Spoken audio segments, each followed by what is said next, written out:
answer to last video's question. We can win material by playing the amazing move Castles Check. What this move does is it checks the king while the king is threatening the rook. So, when the king moves away, for example, to e7, our king can simply take the rook on b2. If you count the material, we are up by 3 points. If we play accurately, we should be able to win this endgame comfortably. Today, I am going to be showing you an example of a game which includes most of the principles that I have shown you in the Chess in Progress series. Also, the move order for this one might not be correct. It's really hard to make this position and therefore hard to remember.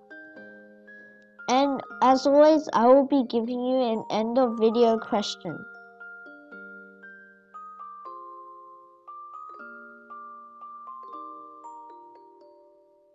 Right now, it is the opening, and I chose to start off with e4.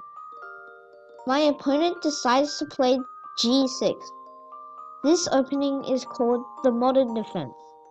I have not covered this opening with you, but the main concept of this opening is to get this bishop to g7, which means fianchettoing. I will be describing what fianchetto means in a later video.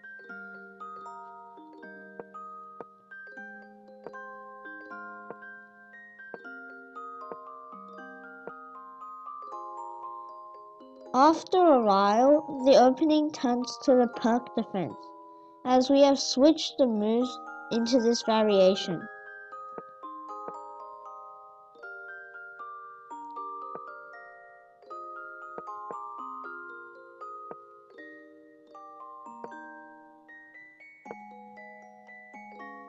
Can you tell me why, if I take this pawn on g6, black can't take back with his pawn?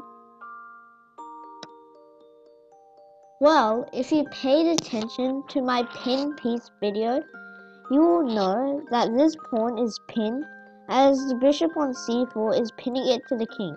Therefore, it cannot protect the pawn on g6. As a result, we can take it with our knight for free. If I were to take this rook on f8, would it be a good trade which benefits me?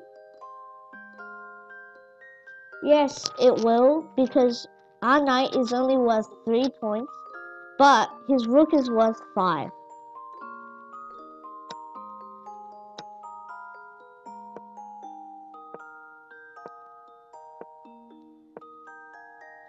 I've just played the move bishop to h6. Why can't he take my bishop? Like an earlier example, this is also a pin piece example.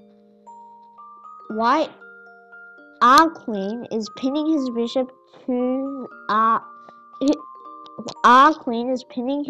to his king. Therefore, he cannot take it. So he must block our queen. If you do some evaluating, can you see a tactic which wins material? The correct answer is bishop takes g7. If he takes with the king, then we can simply take his bishop with our pawn. But if we instead had played pawn takes, then he would take our bishop and we would not be winning any material at all.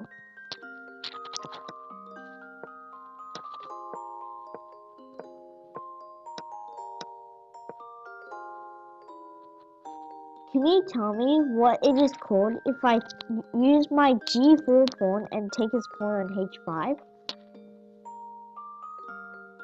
Well, if I do so, it is a discovered check as my pawn is moving out of the way and for the queen to check his king.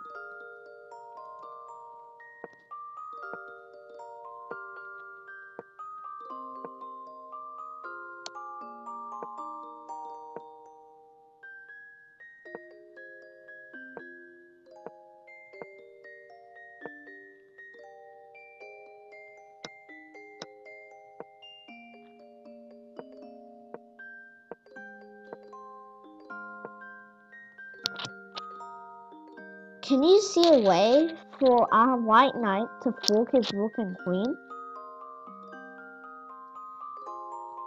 We can play the move knight to d7. This move attacks both the queen and his rook at the same time.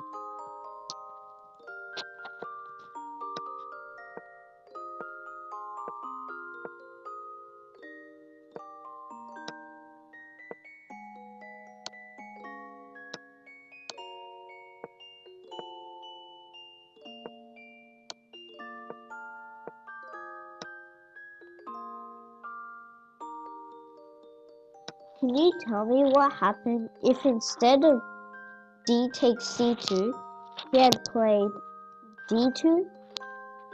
Well, if he had done so, we can simply stop the pawn from promoting by playing rook to f1, followed by rook to d1, and therefore taking the pawn.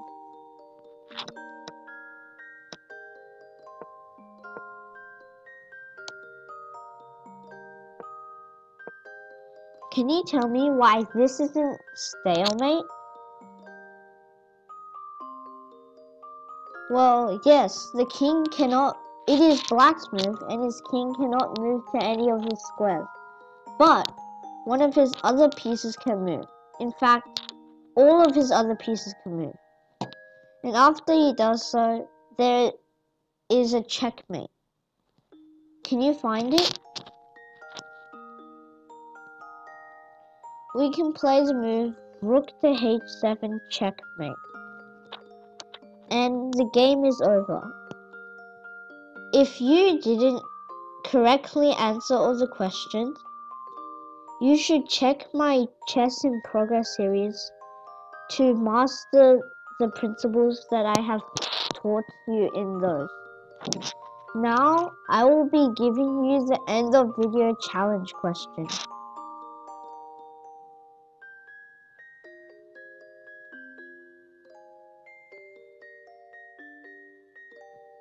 In this position, we are white, and it looks like we are doomed. He has these two rooks, both on open files, and his queen about to threat a backrank checkmate. But, as they say, miracles can happen. It turns out that, as white, we can checkmate black in 3 moves. If you are white, how do you do so? Beware, this is not a very easy question to solve, and you may have to consider many variations. I hope that you can solve it. That's it for today, and thank you for your time. If you enjoyed the content, please consider to like, subscribe, and turn on the notification bell. Thank you.